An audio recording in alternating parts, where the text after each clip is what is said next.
দুর্গা পুজো গেল, কালী পুজো গেল, আমার মাকে আমি শাড়ি দিয়েছিলাম, ঠিক আছে, শাড়ি একদম পরিনি, ঠিক আছে, মানে আমি জানি না কেন তিনি এখন তোমাদেরকে শাড়ি দেখাবে, ঠিক আছে, মানে পুজো চলে গেছে এখন বলে শাড়ি দেখাবো।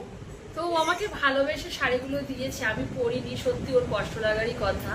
সন্তান আমাকে অনেক ভালোবেসে পরি কেন তো আমি পরিনি, সেটা সরি মা। আমি আবার আসছে বছর আবার হবে। কি অবস্থা, দেখো কি সুন্দর শাড়ি দিয়েছে আমার মেয়ে, এখনো তোমরা দেখতে পাচ্ছ এই যে তো শাড়িটা কিরকম জানাবে। এই শাড়িটা আমাকে দিয়েছে, আর একটা দেখাচ্ছি, উনি পুজো শাড়ি পরিনি, আবার এদিকে বলে আমার কিছু হলো না। আর এই যে একটা শাড়ি, দেখো শাড়িটা কত সুন্দর। হ্যাঁ ঠিক আছে ঠিক আছে। তো আমাকে এত দামি দামি শাড়ি দেবে আমি কখনো ভাবিনি, আমি খুব খুশি হয়েছি শাড়ি পেয়ে। ভাবনি বলে হলো, না ভাবে হতো না। আমাকে এতগুলো শাড়ি দিয়েছে, ওই একাই আমাকে 3টে শাড়ি দিয়েছে। আর এই একটা, এই যে পাড়ে আছে সোনালী কালার পাড়, আর পুরো মানে শাড়িটা পুরো কালো।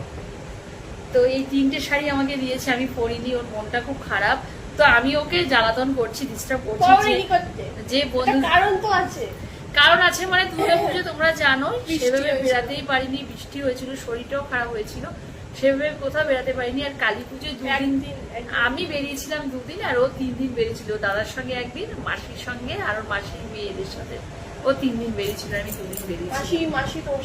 হ্যাঁ, তো ওই 3টে শাড়ি আমাকে ও দিয়েছে, আর ওর বাবা মানে তোমাদের কাকা আমাকে একটা শাড়ি দিয়েছে, সেটা দেখেছো পুজোতে পরেছিলাম, তোমরা দেখেছো কিনা জানি। যারা সামনাসামনি দেখে মানে দেখেছো, দেখে এসছো, তারা দেখেছে, খেয়াল করে দেখতে পাবে, না হলে দেখতে পারবে না।